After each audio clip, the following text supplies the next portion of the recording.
Hello everyone, the Flying Scotsman here, and welcome to this video. Now, in this video, we're going to be taking a look at this computer. Now, what this computer is, if you're not aware, is a MacBook Pro.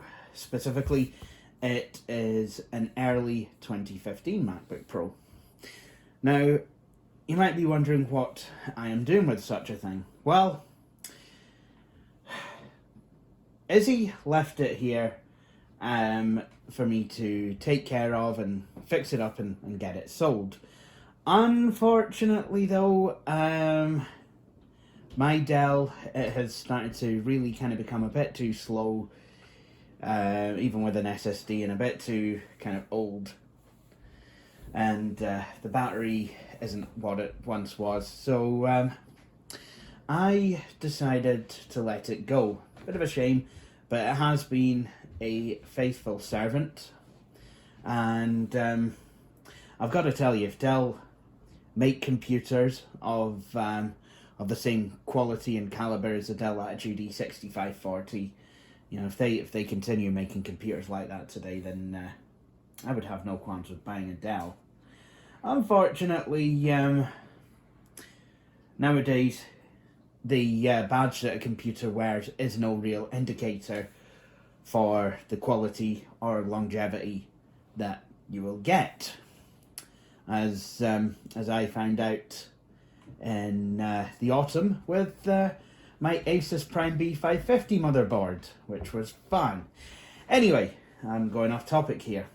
So I asked Izzy if I could make use of her old MacBook Pro, and she said that I could.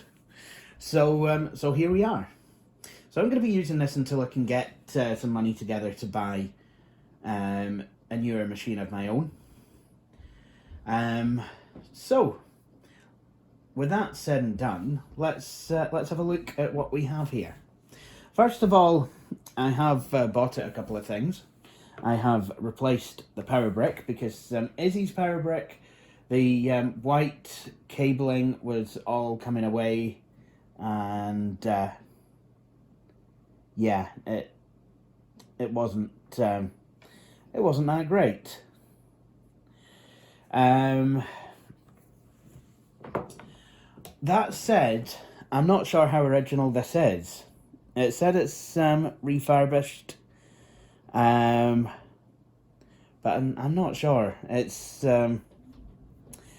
a difficult one to tell with Macs, because you don't get you generally don't get any kind of seal of quality or what have you, and they certainly don't notify you in Mac OS if it's an unoriginal part or not. I will say that that I'm struggling to get these parts up. You might be wondering what these are. These are actually cable flex holders. But to be honest, well, that's what I think they are anyway. That's what I used these as on my old MacBook Pro. This is a 60 watt power adapter. This came with the just a regular plug head, but I actually bought the extension cable for that. The plug head itself is rubberized. Not sure what that says, if that says Apple or what have you. Apple MagSafe adapter. So this is obviously this is a MagSafe adapter, MagSafe Mark II. That's what it says it is. So there you go. Second thing I've bought is this. This is an official, or so I'm led to believe, this is an official Apple Thunderbolt to Ethernet adapter. So it's got a Thunderbolt connector on this side and an Ethernet, gigabit Ethernet on this side. And when we take a tour of the actual machine, you'll see why that is necessary. This thing is the dongle to my my Logitech G series mouse, which I bought originally to use with my Dell. Now this does have software for the Apple Mac, but it's doesn't work as intended. So so this mouse is a G305. It's a good mouse, quite comfortable to hold in the hand. Now in Windows I use the gaming software to map these buttons as macro keys for the magnifier, but I can't do the same in Mac OS, which is a bit of a shame. Anyway, let's have a look at the machine itself. So I really need to get a turntable for these. So on the left side we have the MagSafe power adapter, 2 Thunderbolt ports. I'm not sure which version of Thunderbolt this is, probably 1 or 2, 2 at the very latest. A USB port, I think it's USB 3. And this laptop you can maybe see, maybe not, but yeah, it's starting to get some scuff marks there. So it's, I mean, it's not the newest, it's not new by any stretch of the imagination. It's 6 years old. And then you have a headphone socket. I believe this will support Apple's inline mic as well. So that's on the left. On the front, you don't have anything. You've just got the you've just got where you would open the lid. And on the right hand side, you have an SD card slot. Something that is actually making its way back into MacBooks after a wee absence. You have an HDMI out, which it's quite odd to see one of these on here, because when I had my MacBooks, you had many versions of pre-existing ports. So you know, either mini DVI, mini DisplayPort, or I think some even had mini VGA. So to see a Mac with a full size connector, that's quite strange. You know, not needing to buy a multi-million-pound adapter from Apple just so you can plug your laptop up to your TV. And then you have another USB port. I think these are USB 3. I'm not entirely sure. There's a man who knows about the computers using. Right. And then on the back, you just have, you just have the black piece, which I'm guessing helps to channel warm air up the way. That's certainly what it seems to do anyway. So there you have it. This is a 13-inch machine. So what we're going to do in this video is I've decided that we're going to install a brand new version of macOS on it. Which version? Big Sur, macOS 11.2, which is the most up-to-date at the time of recording this video.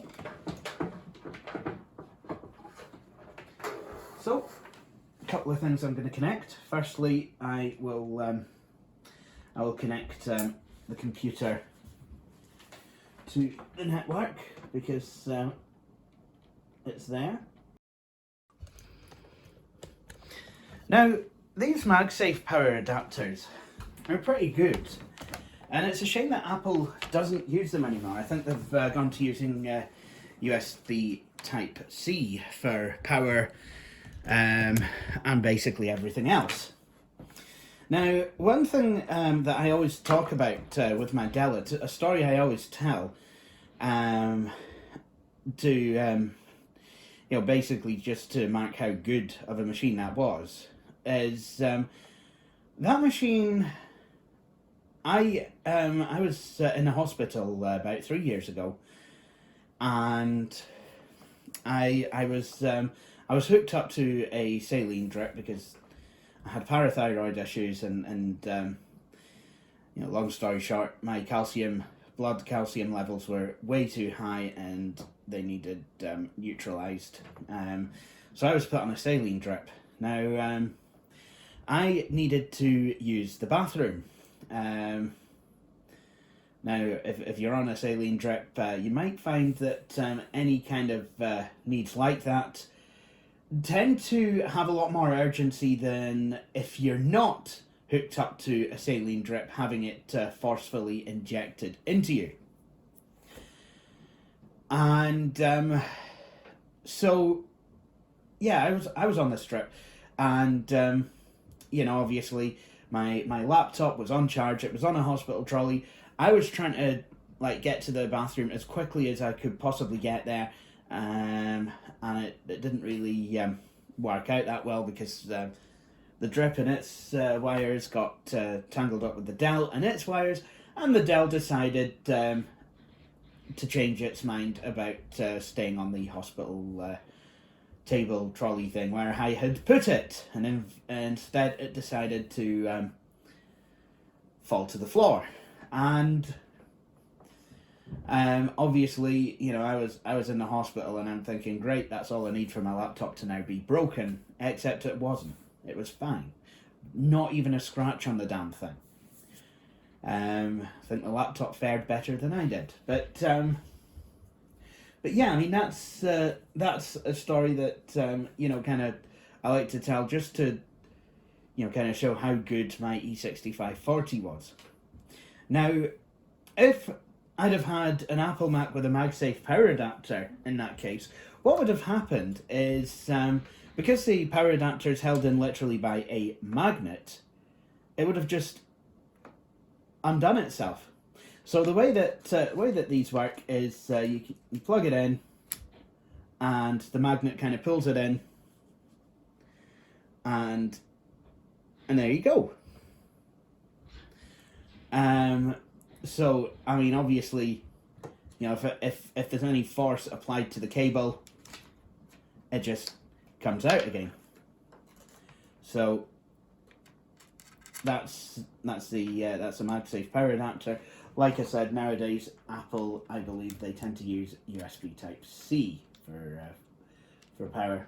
Bit of a shame, really, because I mean you can buy third-party magnetic connectors for USB devices, which is quite ironic. So wouldn't surprise me if if someone would sell you a third-party USB Type-C magnetic power connector for your Apple Mac. So anyway, enough jibber jabber. What we're going to do is we're going to start up this machine.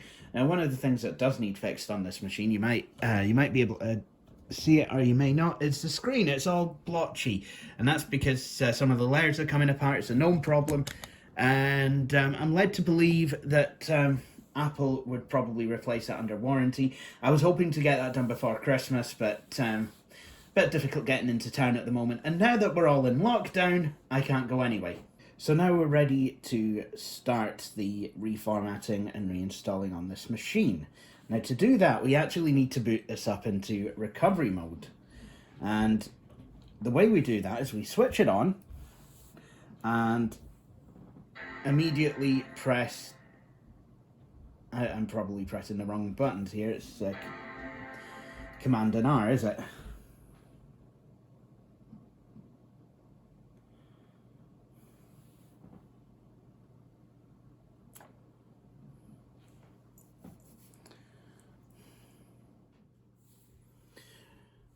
So, there we go. I think we are now in recovery mode. It's asking for a language, so I'm just going to select English. And this will be the first time I've installed Big Sur from scratch, because I did actually do an in-place upgrade. So, now obviously it's wanting my username and password. So I'm just going to go ahead and do that. Excellent. So now I have a few options. I can restore from a time machine backup, reinstall macOS Big Sur, Open Safari. I could browse the web for any potential solutions to a problem that I might be having that's brought me into recovery mode. Or I can go into disk utility. Now, disk utility is what I want, because I literally want to blank this hard drive as much as I can. So what I'm going to do is I'm going to go to select Macintosh HD, right click and select Erase, and I'm going to use appfs as a file system and name it Macintosh HD. Sorry about my head in the way. Can't use magnifier on this as far as I'm aware. Nope. No, I cannot. Never have been able to use the I never have been able to use the accessibility features in the installation environment. Erasing Macintosh HD and creating Macintosh HD.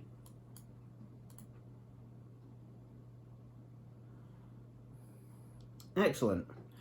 Right, so naturally what that's obviously done is it's got a base system partition on here that that will always stay. So that's kind of like your restore partition on an OEM Windows laptop. So I can erase the hard drive, but not the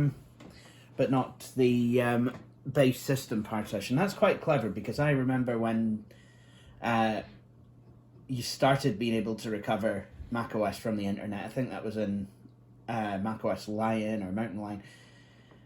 I found it difficult to delete the partition, the hard drive, because that's where this recovery system was loaded onto. But back in the day, I used to actually have a DVD with macOS Lion on it, so I could just boot from that.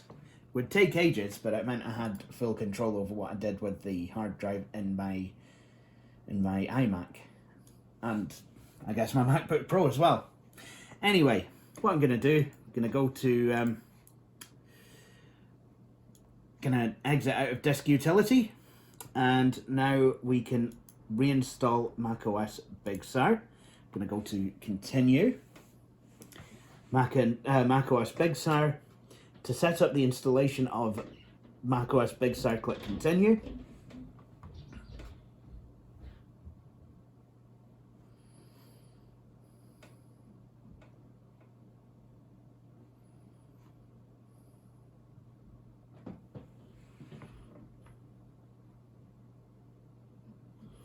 And then there's the license agreement. I'm sure we've all read that.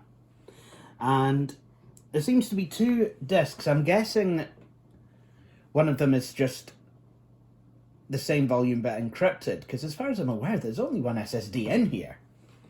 That is a bit odd. So I'm just going to click on Macintosh HD and click continue. And it's not a hard disk drive, probably hasn't been for quite a while. So that's going to go away and install, and I'm going to let it do just that. So with the operating system installing, there's only one thing you can do, and that is to go and make yourself a nice wee cup of tea. So here we are a couple of hours later, and at some point the installer must have bounced me back to this screen. So I'm going to guess that that's macOS Big Sur completely reinstalled. At least I hope it is. So what I'm going to do now is I'm going to go to the Apple menu and click Restart. And just wait for it. There we go. Get the bong. Oh, okay. It's saying there's about 25 minutes remaining. So Right, that first part did take quite a while, actually. So I'm quite surprised that there's this second part. Okay, it probably wouldn't have taken 2 hours. I was just at my Linux user group, ironically enough, while waiting on this to install. But yeah, this has proven that obviously something something did progress before it burnt me back at the recovery screen menu. So I guess I'm just going to let this continue to do what it's got to do. The computer has now restarted, so I wonder if this is finally going to boot into macOS, or whether it's going to do more setting-y uppy things. Okay, so the screen has went blank, and the progress bar has went back to the beginning. So let's see what is happening.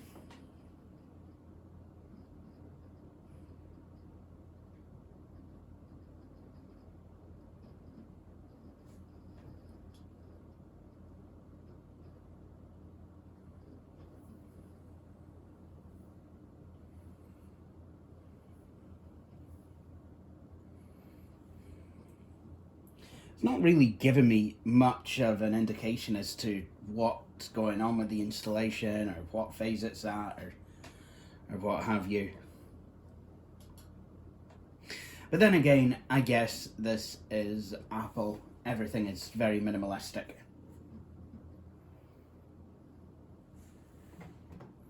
So, here we are. We're in the out-of-the-box experience, or whatever it would be called on a Mac, for Mac OS Big Sur. Now, Big Sur marks the changing of the Mac OS version number from 10 to 11. Mac OS contains a built-in screen reader called VoiceOver.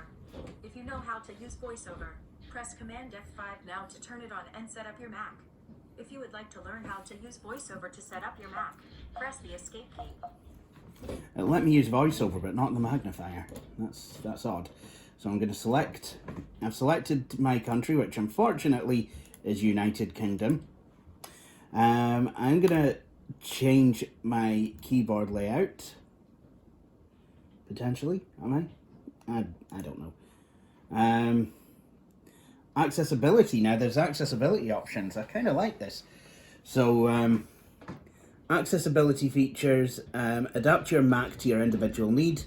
You can turn them on now to help you finish setting up. And further customize them later in system preferences. See what's available in each of the categories below. So, Vision, I've got VoiceOver, I've got Zoom. Yep, I want to turn that on. There's hover text. Now that seems quite good. Seems like it will display a pop-up of what you're currently displaying, but in larger font. Speak selection. That seems quite nice to have. And I'm going to turn the mouse pointer up. There we go. I could reduce the transparency if I wanted. Don't think I need to do that. Increase contrast, and I could change the theme to light or dark, or have it behave,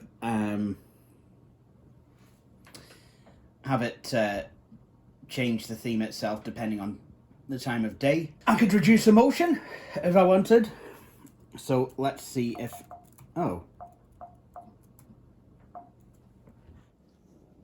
nowadays, a lot of the alternative input devices that you can get for computers will emulate a standard USB mouse, like this one here.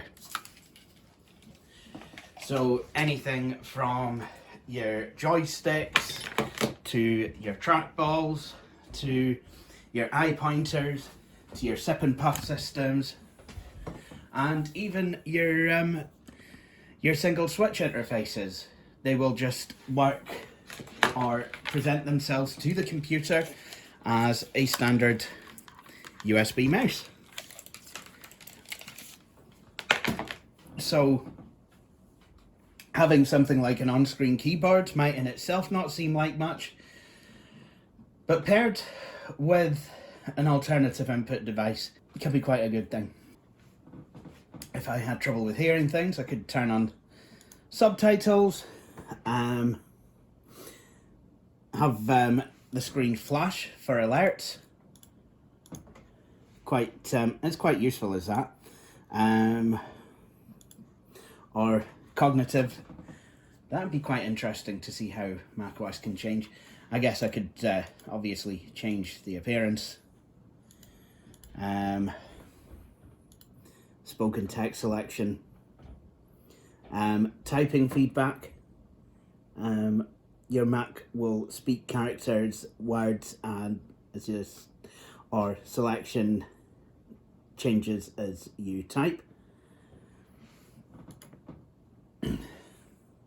So a lot of this is the same as the options you get for visual impairment. Right, so can I...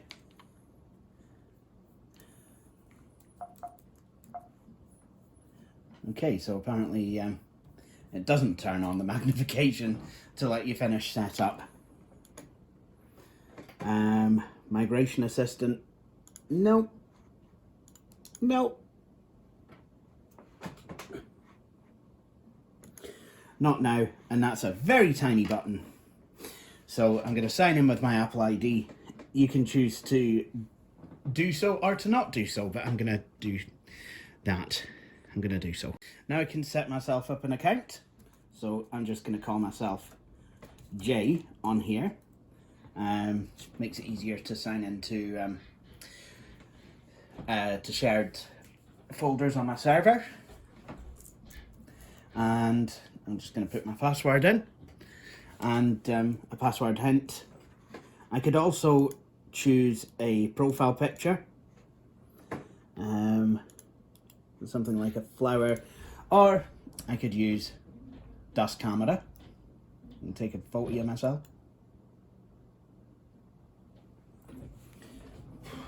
I look absolutely terrible, but I mean, how does that differ from real life? Seriously.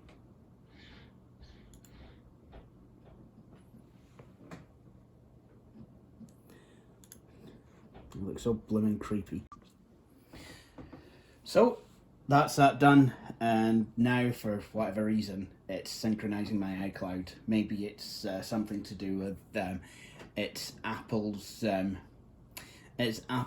cloud synchronization service or something.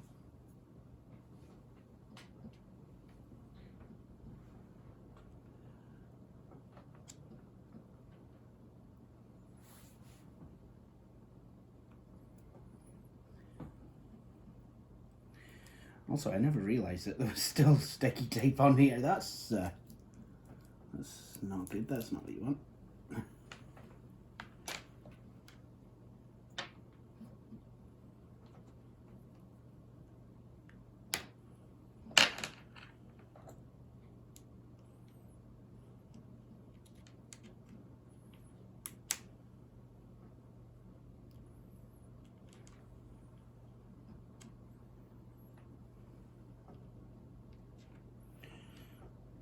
All right, that's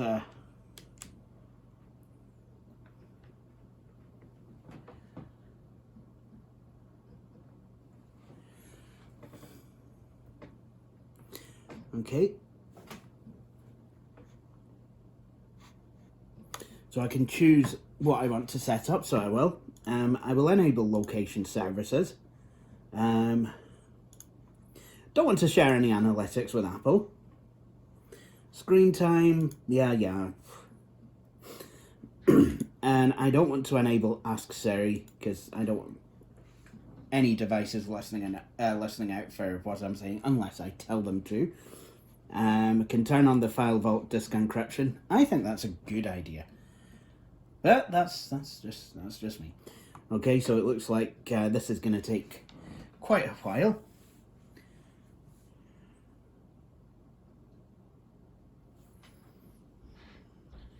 Oh, no, here we are. And I just got a push notification on my iPhone saying that my Apple ID had been used to sign into FaceTime. And obviously I'm going to get this keyboard setup assistant because I plugged the USB mouse in. That's fine. Oh, and Zoom's not even switched on.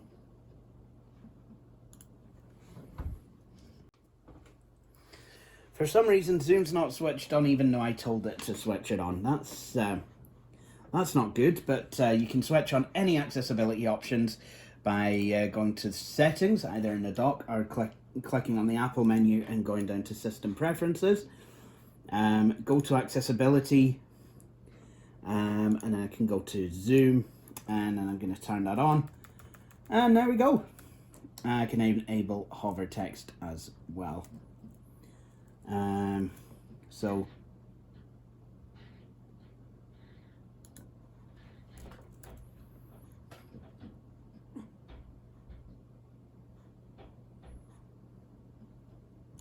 alright, so if I hold down Command, it'll do it. So Options, enable hover text display. That's pretty good. I do quite like that. And it would be nice if I could just make the everything a wee bit bigger. So I could make the menu bar larger. I know that I can scale things up, but that I only get 2 options for that, and that does reduce the compatibility somewhat of certain apps. Right, change of the menu bar font requires me to log out, so let's do that. And I will quickly log back in. Okay, let's see what it does.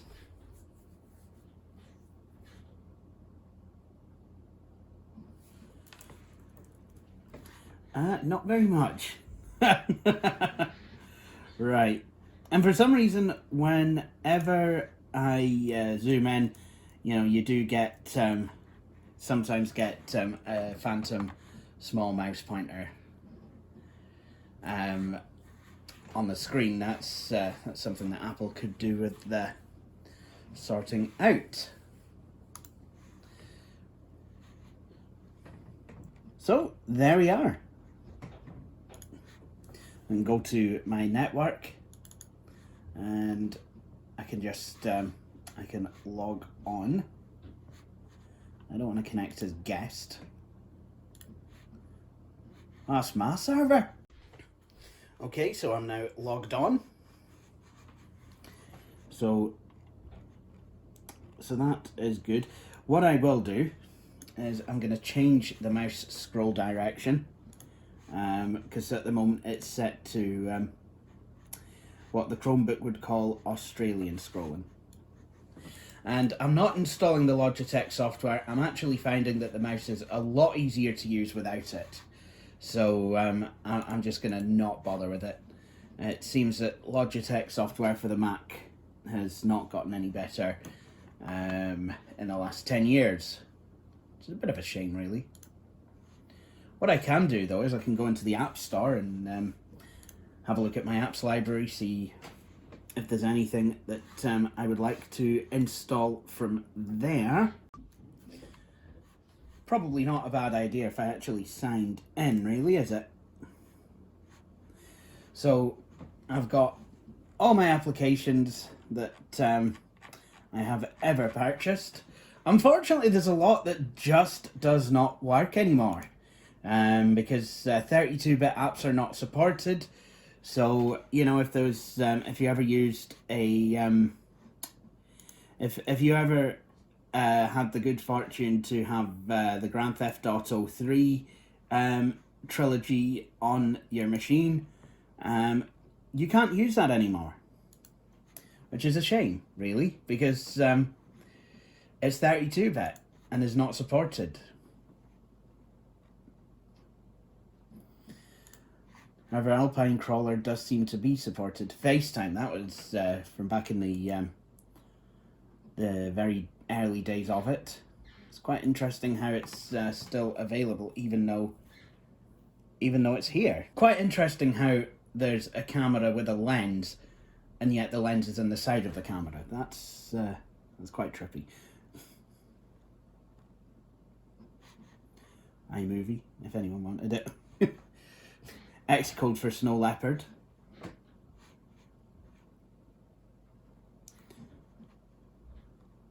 Worms Special Edition. I wonder if that works. See, this is the thing. I mean, you can install these things still, but you can't then go and use them. Actually, I have to wonder. Can I install and run Grand Theft Auto San Andreas? That'd be quite good. Stuff it Expander. Dear Drive. iBooks Author.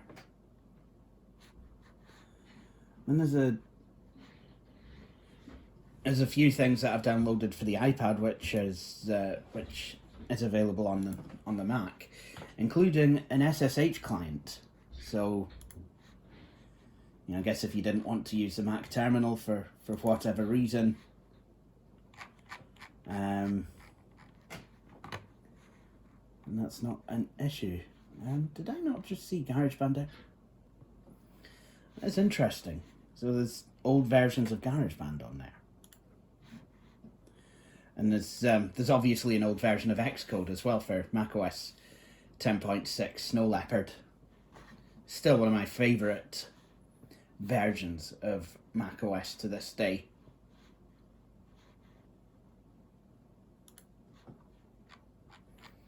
If you want to use something like Brew, which is kind of a version of kind of like a repo for macOS, if you want to use Brew, then you need to have Xcode installed. So I've got quite a few apps that I think I'm just going to let those install.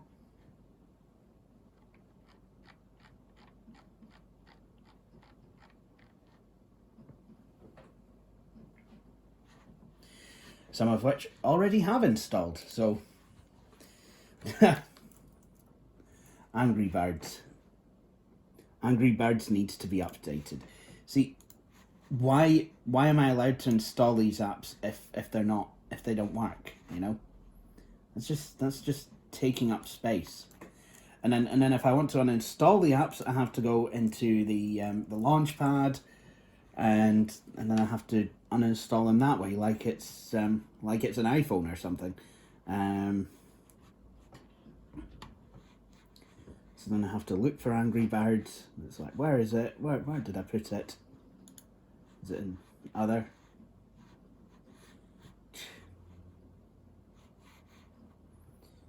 Nope.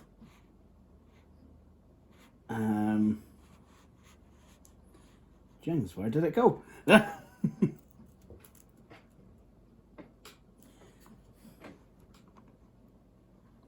See what I mean? It's just absolutely nowhere to be found. Well, can I drag it to the bin and install it? Oh yeah, no I can. As someone who's a sucker for macOS 10.6, one thing that I do quite like to do is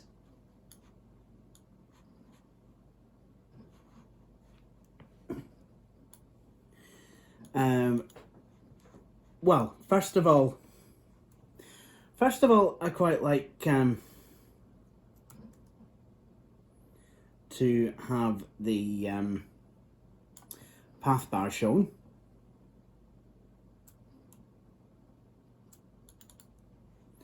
And then what I like to do is drag applications down to the dock, and then have that as a grid and as a folder, and then it works just like it used to back in the old days. And this is something I do on every version of macOS. Even 10.4, which I think I can right click on it and then the applications comes up as a list.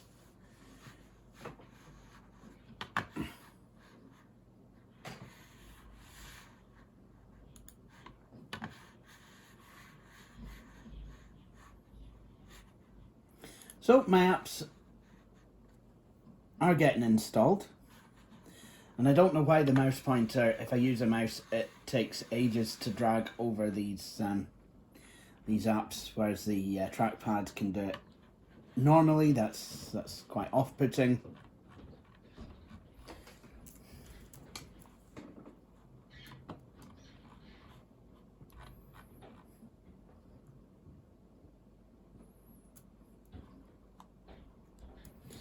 But there you go. We have essentially ClarisWorks for the new age installed.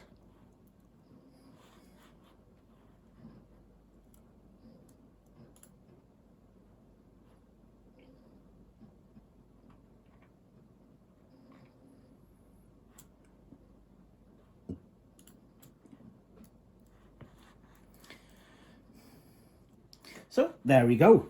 I mean, that's how to use the App Store. If you want to install other applications, you can still get good old-fashioned installers. So, for example,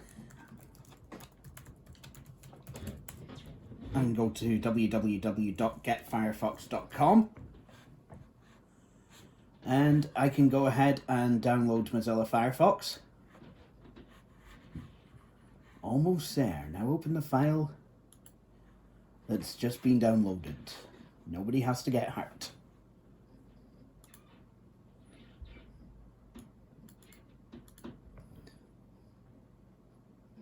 So this is going to take a couple of minutes, probably because I'm installing basically the entirety of the App Store at the same time. And I love how you get in progress bars under the Launchpad, and in fact Launchpad will tell you what it's downloading. Downloading 1.06 of 6.26 gig. I think something else has just installed itself.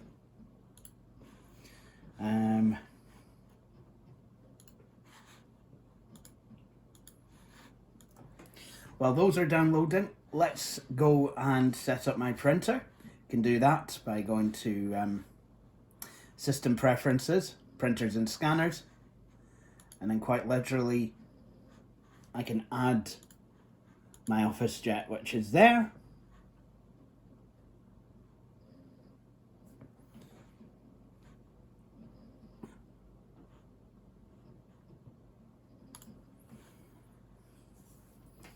And then the computer will now go and look for drivers, and there you go.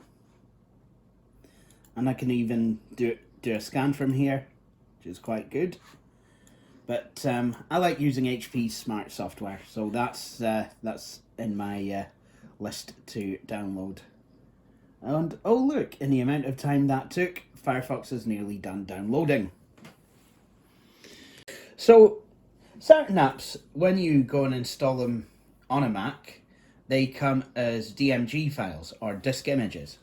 And what you do is you can literally open them up, and then they mount. So it's essentially like a virtual disk in Windows. In fact, you can mount ISO files in the same way both on Windows and Mac OS. So it's just verifying it.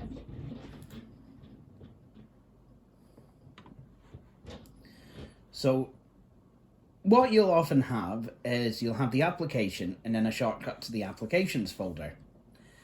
And essentially what you have to do to install these types of apps is drag the actual program to the applications folder shortcut, or alias as it's called on a Mac.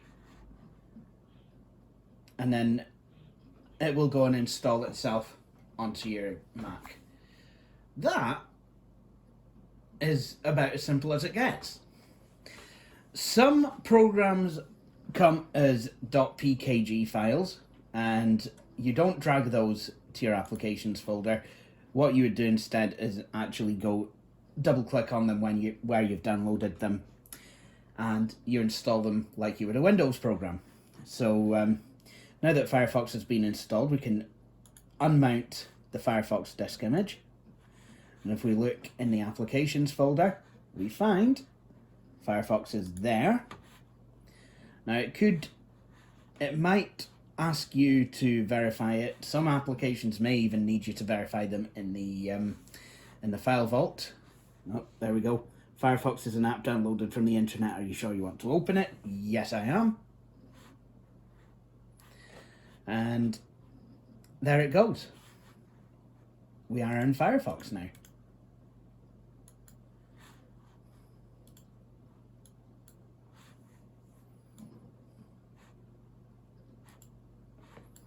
Whoops. Yep, there we go.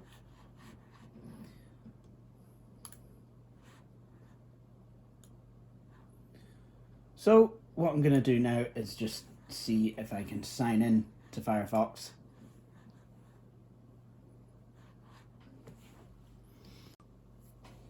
So this has been the reinstallation of macOS on the early 2015 13-inch MacBook Pro.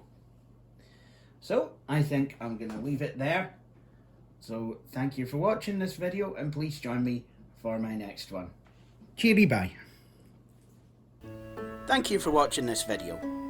If you enjoyed it, please hit the like button. You could also subscribe to the channel and hit the wee bell icon to be notified when I have published a new video. But until then, please feel free to check out some of my previous videos.